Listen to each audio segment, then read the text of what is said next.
Brothers and sisters, at the very heart of being disciples of Jesus Christ is that we trust in God. We trust in God. Today in the gospel reading, we encounter two disciples, Philip and Andrew, who lack trust in Jesus. They do not trust that Jesus is able to transform the bread and the fish that is not very much into something abundant and super abundant. It is unfortunate because when we read this gospel, before this sign that Jesus does, the gospel writer tells us that Jesus had just performed many other signs, especially healing somebody.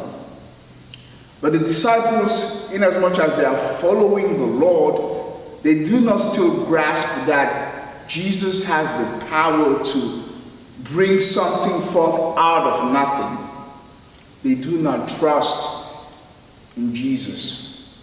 Oh, their faith in Jesus is not strong enough. What does it really mean for us to trust in Jesus? It doesn't mean that we doubt Jesus from time to time. After all, we are all humans and sometimes we fall short of the glory of God. Our trust in Jesus means that we recognize the limitations of our own personhood. We recognize the limitations of what we could bring to the table, but we know that God's supernatural grace could transform what we have, transform what we bring in order to bring about the kingdom of God. Brothers, as we grow in holiness, one of the things we want to always keep track of is how much we acknowledge our own limitations. The Blessed Mother knew her limitations. Peter sooner or later realized his own limitations. What are your own limitations? Your limitations don't prevent God to use you to build the kingdom of God. Your limitations are an invitation for God to come in and transform it so that he could build the kingdom of God.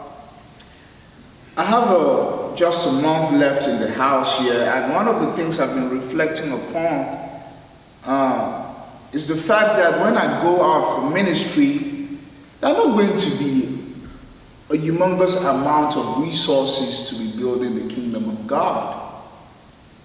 We're always going to be lacking enough funds to build the kingdom of God.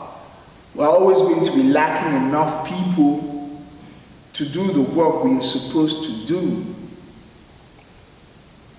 But this cannot be the only way that I look at God's mission to build the kingdom of God. I have to trust that God, in his own providence, is going to provide the means, is going to provide the resources to build his kingdom. Brothers and sisters, for our trust to be really founded in God, it has to be tapped from the resurrection itself. Just think about it. We are a people who are living the resurrected life. Resurrected life is not a natural life. It is a supernatural life.